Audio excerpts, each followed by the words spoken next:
are Locked On Lakers POSTCAST, part of Locked On Sports Los Angeles, on the Locked On Podcast Network, your team every day.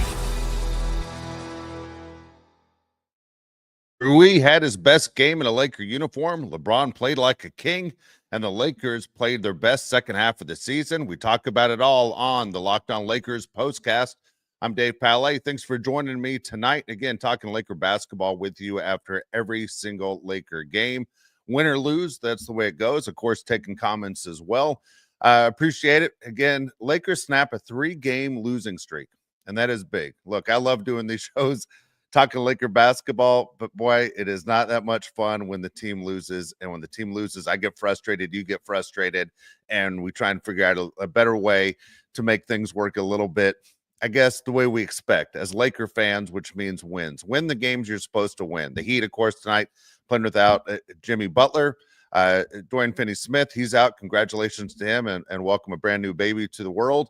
But for the Lakers, they stepped up, and it didn't go that way at the beginning. And at the beginning, it was one where there's major concern. Things ended great, but when we talk about what the Lakers have to do to prove that they're a team that not only other teams have to worry about in the postseason, what does this team have to do with the roster? And when you're watching that game at the beginning tonight, you have major roster concerns, and you're sitting there and you're worried a little bit, saying, what is going on with the team, and what is going on with Rob Pelinka? Can't he see he did not put good pieces together? Well, the Lakers did pull it together in the second half, but one of those games, we'll start from the beginning. And the Lakers, again, in the first quarter, they struggle, and it was one of those where it was one player came to play for the Lakers in the first quarter, and it was Anthony Davis. Well, if you recall, probably Anthony Davis's worst game of the season was the game the Lakers played in Miami, because it seemed like Anthony Davis gave a terrible effort. It's one of those things that's frustrating as sports fans, because we always like to believe, man, if I ever had an opportunity to be a professional athlete, I'd be this kind of guy, and I would do this with the fans, and I would do this. Well, we aren't going to get that opportunity. Anthony Davis is a future Hall of Famer, but we know we can call out even a future Hall of Famer for not giving great effort. And the game he played against Miami, assuming he didn't have an injury, looked like just a lazy game, the one that he was disinterested in. So the Lakers starting five, when Anthony Davis, Rui, Austin Reeves, Max Christie, LeBron James, it looks like this is the lineup that JJ Redick is going to stay with for a while. Lakers didn't shoot terribly bad. The Lakers, actually, with Anthony Davis having 12 points, as a team, they shot 60% from the field, 56% three-point range. Seems outstanding, right? Bench points a little disappointing, and Gabe Vincent. The deal is, the story in the first quarter, it was Tyler Herro. And, man, I don't know about you, but unless he's wearing a Laker uniform someday, I'm so tired of Tyler Herro. I've had enough.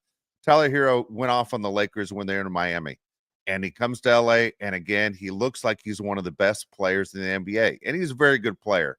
But when you watch Tyler Herro against the Lakers, he looks like a top 5 player in the league, and it's frustrating. So right off the bat, Tyler Herro was 16 points, perfect, 5 of 5 from the field, 4 of 4 from three-point range, 2 of 2 from the free throw line, and you just shake your head. And it's just amazing that, an NBA player where the Lakers are focusing on him, they can't do anything. Bench points, Miami gets off to a better start. They have 5 points compared to the Lakers.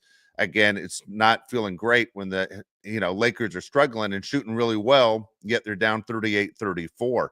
Second quarter, the Miami Heat, they do well there too. And the Heat win that quarter, 28-20. The Heat go on a 10-0 run, and they own the entire quarter. And nothing was good. There's so many different complaints, I think, as Laker fans, as we're watching that game in the second quarter, where you get frustrated and go, what is wrong with the Lakers defense? And for me, I'm looking at the three-point line. And, a lot of times when, you're playing basketball with friends or you're at a local gym, a lot of guys just shoot right from that line. Well, today's NBA, that line is kind of stretched out where guys will shoot from. We've seen LeBron do it. We've seen Steph Curry do it, obviously, a bunch of times. But guys don't exactly shoot that ball right from behind the line. They're stretching the other teams out. The Lakers' defense on where they set up on a team like Miami and a shooter like Tyler Herro was frustrating. Make an adjustment. Make him play offense from further out, because if he has all that room to work with, he just will pick you apart. And that's exactly what happened today. It was frustrating looking at the defense, and I think the defense changed a lot in the second half. But again, the Heat went on a 10-0 run. They owned the quarter. Tyler Herro had 6 points. He had 22 at that point. And a stat that was frustrating was the Heat bench outscored the Lakers 16-3.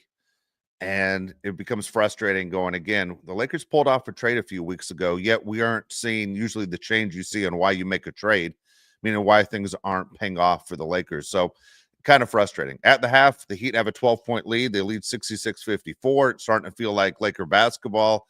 What is wrong with our team? Why can't the Lakers basically put together a decent half? Why can't the Lakers finish a game?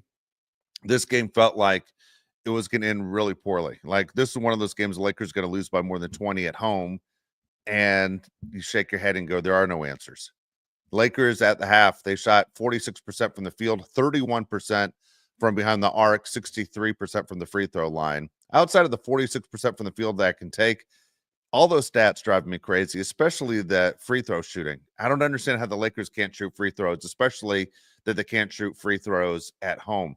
Lakers were led at the half. Of course, Anthony Davis, he had 14. Now, Rui had 12. Now, for Rui, we said, what is going on with Rui? Ever since the trade to get Finney Smith, how's that, to the Lakers, he has struggled. And people have thought, well, maybe he's looking over his shoulder.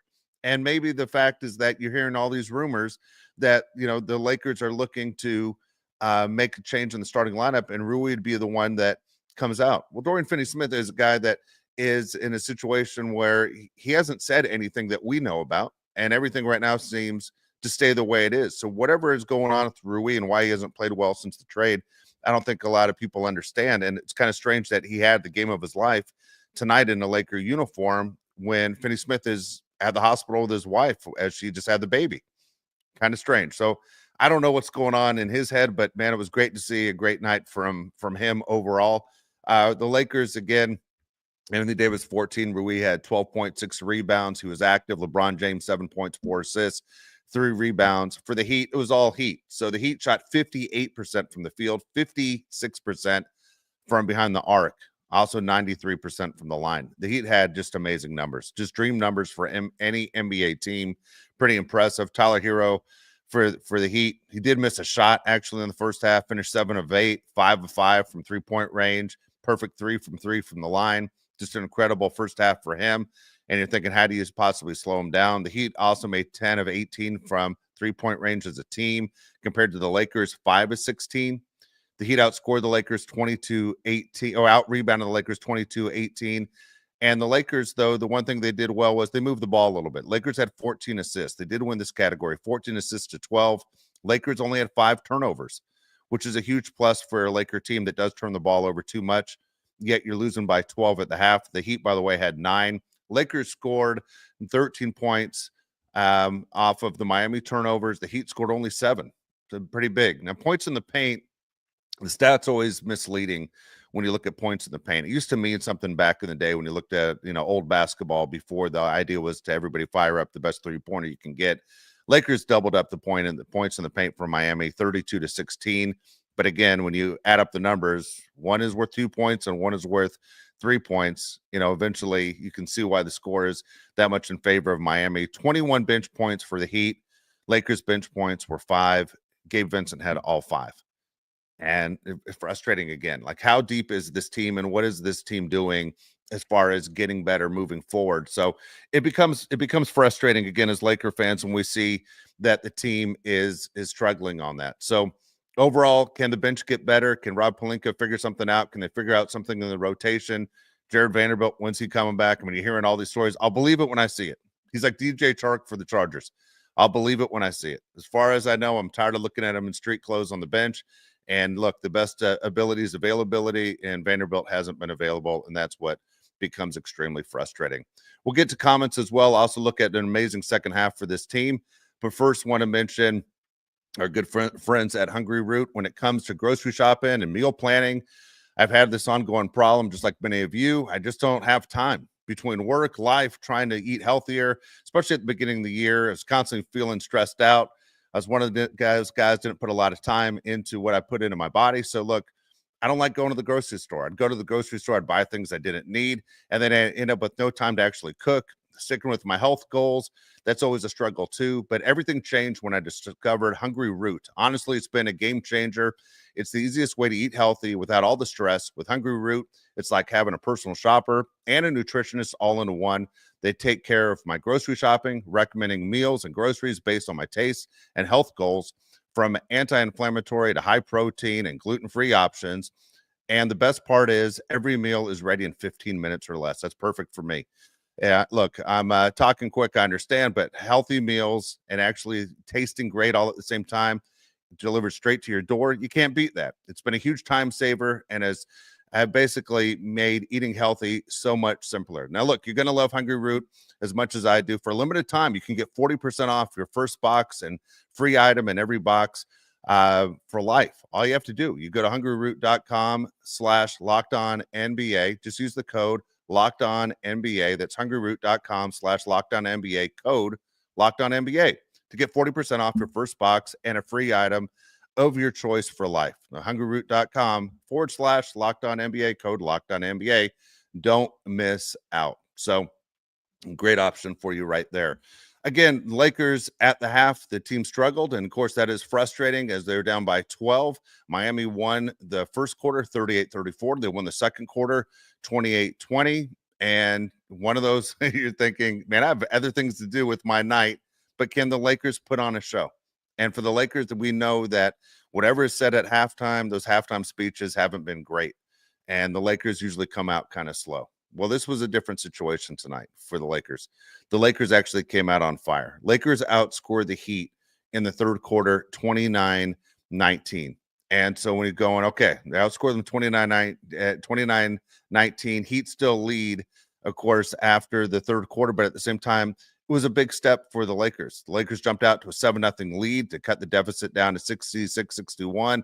Eventually, they cut the Heat lead down to 1. The Lakers finished the quarter on a 10-2 run, which was great. Lakers had all 5 of their starters at this point in double figures, led by 20 from Anthony Davis, 16 from Rui. And probably the only thing we really were worried about was what was going to happen with Austin Reeves, as he had 4 fouls in the third quarter. Tyler Herro, by the way, at this time had 29 points through 30 minutes of play.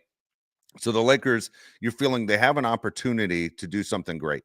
They have an opportunity to put together a second half they haven't been able to do, but also at the same time, figure out an identity. You're playing a man short with Finney Smith out, but at the same time, what is your identity?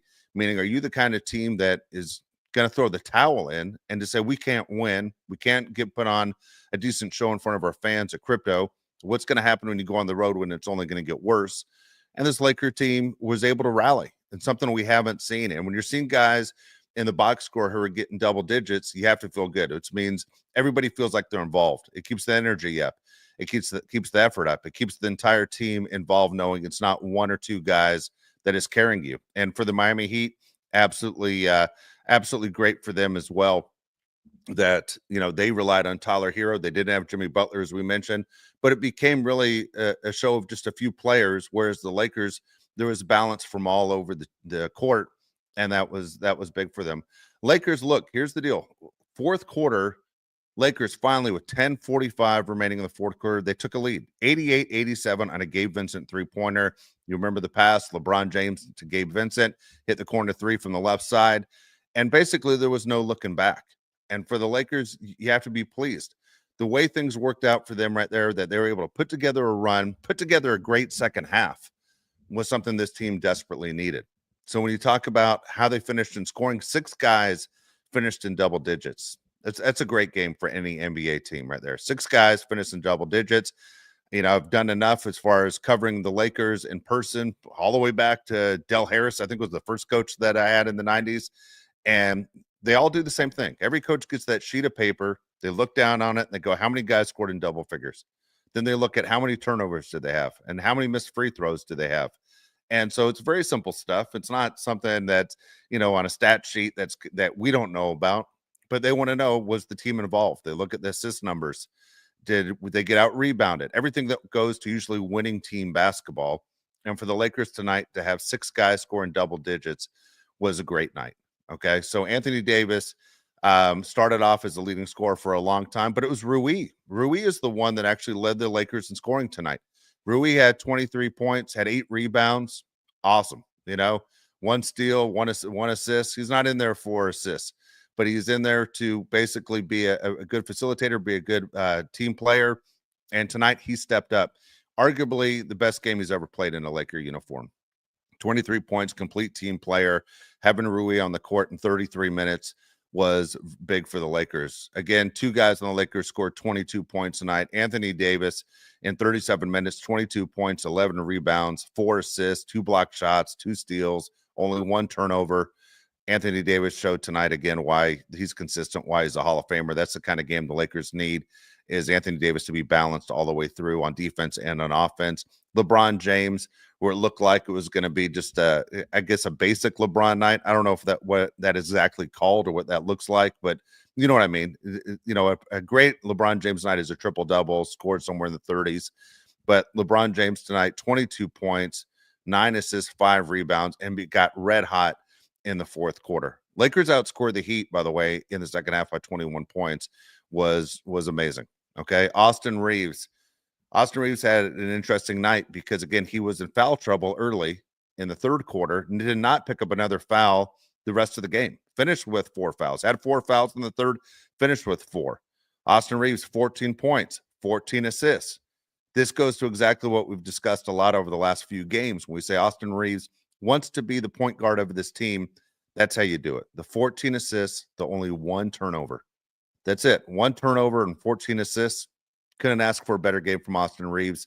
Again, not always, the glitz and glamour, but that's fine. That's not exactly what winning basketball is. You can only have so many stars on a team, and Austin Reeves was great tonight for the Lakers. 14 points, 14 assists, 3 rebounds, 3 steals, 1 turnover is probably the best stat on there. It's just the 1 turnover. And Max Christie, when the Lakers needed him most, the other starter, 16 points. Hit a big 3, hit a couple big threes for the Lakers. Finished 3 of 7, by the way, for Max Christie. He did 6 of 12 shooting and solid defense. So Max Christie has shown, I think he's kind of found his way, right? The Lakers said they wanted Max Christie to be a starter, lost the starting role, spent limited minutes on the bench, and it almost felt like he was lost. Like all of a sudden, did this guy that everyone was talking about in camp being a big contributor become a trade piece? Max Christie has found his way as a starter on this Laker team. Gabe Vincent led the Lakers off the bench in scoring, 14 points in 26 minutes, 6 of 9 from the field, 2 of 5 from behind the arc. So all those are positive numbers. Now, you'd like to see a little bit more as far as bench points go, because Jackson Hayes, he added 4, and Dalton Knecht only added 2. That's it. That's all they got. Shake Milton finally returned to a game. They make the trade, and I know Shake Milton wasn't the big piece on why they made that trade, but Shake Milton got 6 minutes tonight, 0 points. Missed the 2 shots that he put up. And the Lakers, in the long run, they're going to need more help. They're going to need more help to play again. If Jared Vanderbilt comes back, I think it's a different Laker team. I think it's something that we're more excited about as far as this Laker team goes and what they need to do to get better.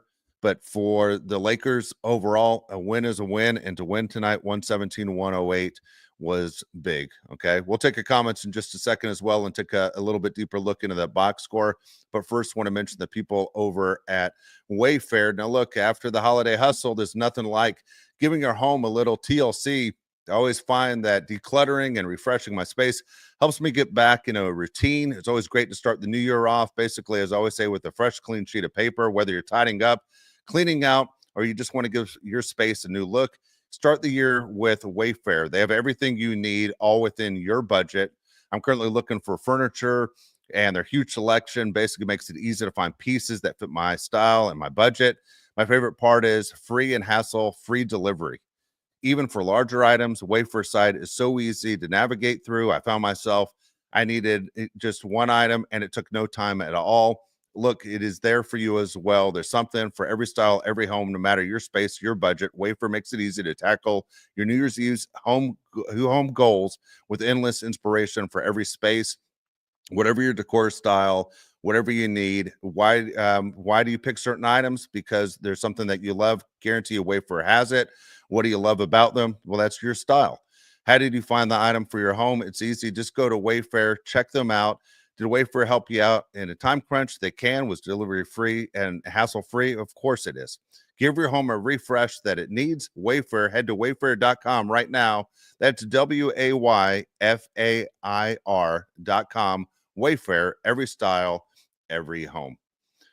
So here you go with the Lakers, and they're getting ready to take on the Nets on Friday. Made you feel good tonight to get that win. It made me feel good to get that win. I love talking to everyone that joins me in the chat, but at the same time, man, I like it better when the Lakers win. And so as see people in the chat who are excited, and see History Man 0828 says, "Go Lakers, God bless." Hey, absolutely. Craig, how you doing tonight? BC, go Lakers. I'm with you.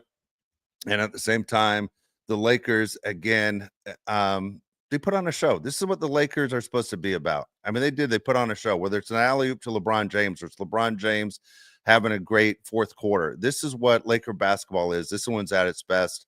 And maybe I take it too seriously, but I'm one of those guys that tomorrow morning when I wake up, first thing I'm going to think about is, did the Lakers win last night? And there's nothing better than when they lose, instead of starting the day off with, I cannot believe the Lakers lost another game, or the Lakers look like they didn't try, or they collapsed. And for the Lakers to play like they did tonight was awesome as well. So it was cool. It's cool that BC, I agree with you on this one right here. You just added to this as far as poor roster construction. I'm not a big fan of the roster construction of this team.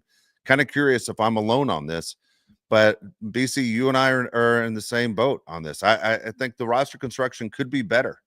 I mean, how many times have you kind of played, GM, when the team is put together and you're looking at the roster and they go to camp and you're like, man, it's going to be tough to cut this guy. It's going to be tough to cut this guy. And then you look at this roster and you're going, man, I would cut this guy. I would cut this guy. And it's easier this year because it doesn't feel like the roster is right. And I don't know what they're going to do, but we hear that their hands are pretty much tied as far as bringing in a big name player, someone that could change what the Lakers are doing because of the trade they already made with the Nets. It always seems like certain NBA teams are able to figure out a way to get that star player when you need them. And I'm not saying the Lakers need to go out and get Bradley Beal, who makes like $53 million a year, or a Kevin Durant. As much as that, is exciting to think about Kevin Durant playing with LeBron and Anthony Davis, to get a big name player. I think there are players out there, again, with names that everybody in the league knows, whether you're a casual NBA fan or not. There are guys out there that I think could be available. Everybody is tradable, right? I mean, you're hearing stories about the Golden State Warriors, and do they panic or do they go all in again? You're hearing stories of people saying the Lakers should basically start trading away stars. I think the Lakers are a lot closer than a lot of other teams. They have two big stars. You have Austin Reeves, who, for the most part, plays consistent basketball, who is a good point guard and is a good team player. You have Rui, who is the ultimate team player. I think if you add one or two, maybe one, you only need one, I think the Lakers could be a team that everybody's talking about. Stay away from injury and you keep moving forward past the All-Star break, and you start fine-tuning things going towards April to get ready for the playoffs. And you're going, okay, this is what we were talking about. Can this team compete with Oklahoma City Thunder? Can they compete with the Denver Nuggets? Can they compete? Right. And that's the way it is. And then you start looking at the East. Can they beat the Cavs? Which sounds crazy to say. Can they beat the Boston Celtics? And so for Laker fans, I think we know what championship basketball looks like. I think most of us agree right now this isn't a championship roster. It seems like you got to go all in. Whatever you could possibly do, Rob Pelinka, you got to go in. And maybe I'm alone on this, but I keep looking at LeBron and going, man, he's 40. He's not 24, he's 40. The time is now. Why would he sit there and waste years where he's still able to play like one of the best players in the league? And Anthony Davis at his age and his height, and I bring up height because we all know that 7-footers, their career comes crashing really fast. So it's very hard for the Laker fans to say, let's pass and go towards the future. Forget that. The future is right here. This is all we have is right now. You're talking about players on this team whose numbers are going to be retired next to Michael Cooper's as soon as they retire. And they're going to be in the Hall of Fame. It is an insult to guys like Anthony Davis, LeBron James, not to do everything you can to make this roster better for them and for us as fans, right? We want to see it a little bit better. So again, tonight, the good news is Lakers win 117-108. Overall, man, it was a great night as a team. Okay, so when you look at how did they finish shooting, as I criticized the team in the first half, they finished 52% from the field, 38% from three-point range. We'll take that. Free throw shooting still a little bit lower than I would like. I think championship teams do better than 71%, especially at home. So only free throw shooting was that. Turnover battle was great for the Lakers tonight. Lakers only had 6 turnovers. We'll take that. Lakers had 4 block shots. Lakers had 12 steals. Lakers had 33 assists compared to only 25 from the Miami Heat. All right. You talk about turnovers, and turnovers can hurt you. As I said, the Lakers only had 6. The Miami Heat had 19. Not very good. Now, this is the Miami Heat that, again, is shorthanded when you're talking about playing without Jimmy Butler, who's one of the best players in the league. They have a complete train wreck over there. The Miami Heat, coming into this game at 20-18, not a great team, a team that definitely they should beat. That's what was frustrating, that the effort wasn't great in Miami the first time, but it was definitely a team that the Lakers should beat. And I've felt this a lot for the Lakers, of what has taken so long for this Laker team to put it together and beat the teams on your schedule that you're supposed to take care of. And that's what has become frustrating, time after time. Tyler Herro, as we mentioned, the hot start. We'll tell you how he finished. Tyler Herro played 38 minutes tonight, finished with 34 points, 4 rebounds, 3 assists. The shooting got a little bit worse, so it still wasn't bad, but it got a little bit worse. I mean, when you're perfect, there's only one way to go, and that's down. Finished 12 of 18 shooting. Incredible night, especially when the Lakers know he's the big weapon. He made 7 3-pointers. Man, he killed the Lakers on 3-pointers in Miami. Again, 7 tonight. I mean, and 3 from 3 for the line. So just 21 points from behind the arc is incredible. I mean, how nice would it be to have a guy like that on this Laker roster?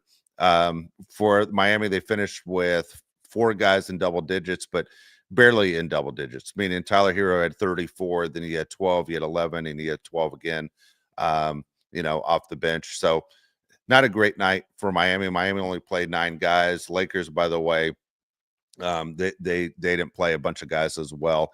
When you look at Jackson Hayes, Gabe Vincent, Shake Milton, Dalton Knecht, they're the only ones that got minutes off the bench. And for Dalton Knecht update for you, Dalton Knecht, again, it is frustrating. You guys see the same stats I see. Last 19 games, Dalton Knecht is just a terrible shooter, and it's frustrating. Usually, as you hear in the NBA, when rookies start to hit the wall, it's January. Well, he hit the wall, 19 games ago. And Dalton Knecht, again, with 14 minutes, missed all 4 of his shots. All 4 were 3-point shots. Free throws, he got 2 of them. But it's frustrating that Dalton Knecht has not become the player I think all of us were hoping he was going to be.